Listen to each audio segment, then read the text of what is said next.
அனைத்து கட்சி கூட்டத்தில் பங்கேற்க பதிவு செய்யப்பட்ட கட்சி என்பதற்கான ஆதாரத்துடன் விண்ணப்பித்தால் பரிசீலிக்க வேண்டும் என்று அனைத்து கட்சி கூட்டம் தொடர்பான வழக்கில் சென்னை உயர்நீதிமன்றம் உத்தரவு பிறப்பித்துள்ளது. கூடுதல் விவரங்களை தலைமை செய்தியாளர் சிவா வழங்க கேட்கலாம்.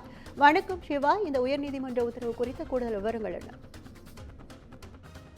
தற்போது தமிழக அரசு நாளை மறுநாள் நடத்த இருக்கக்கூடிய அனைத்து கட்சி கூட்டத்தில் பங்கேற்க பதிவு செய்யப்பட்ட அரசியல் கட்சி என்பதற்கான ஆதாரத்துடன் விண்ணப்பித்தால் அதனை பரிசீலிக்க வேண்டும் என்று தமிழக அரசுக்கு சென்னை உயர்நீதிமன்றம் ஒரு உத்தரவை பிறப்பித்திருக்கிறது.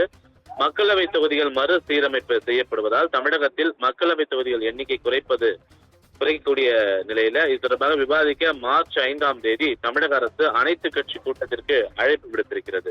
45 கட்சிகளுக்கு அழைப்பு விடுத்துள்ள நிலையில தங்கள் கட்சிக்கு அழைப்பு விடுக்காததால் அனைத்து கட்சி கூட்டத்திற்கு தடை விதிக்க வேண்டும் என தேசிய மக்கள் சக்தி கட்சி சார்பில் கட்சியினுடைய தலைவர் ML ரவி சென்னை உயர்நீதிமன்றத்தில் ஒரு வழக்கை தாக்கல் செய்திருந்தார்.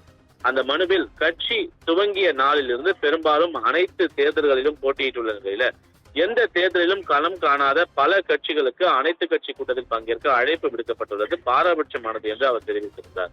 தமிழகத்துல 183 அரசியல் கட்சிகள் உள்ள நிலையில அரசு தங்கள் விருப்பத்திற்கு ஏற்ப குறிப்பிட்ட கட்சிகளை மட்டுமே அழைக்க முடியாது என தெரிவிக்கப்பட்டுள்ளது. மேலும் தங்கள் கட்சியை அனைத்து கட்சி கூட்டத்திற்கு அழைக்க வேண்டும் எனவும் ஒரு கோரிக்கை முன்வைக்கப்பட்டது.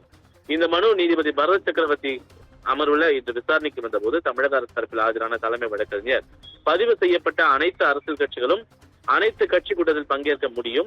கூட்டத்தில் பங்கேற்க மனுதாரர் கட்சி சார்பில் பொதுத்துறை செயலாளருக்கு விண்ணப்பித்தால் பரிசீலிக்கப்படும் என்று தெரிவித்தார்.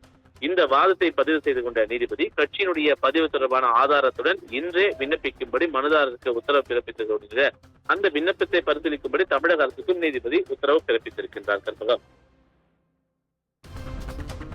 கூடுதல் விவரங்களுக்கு நன்றி சிவா.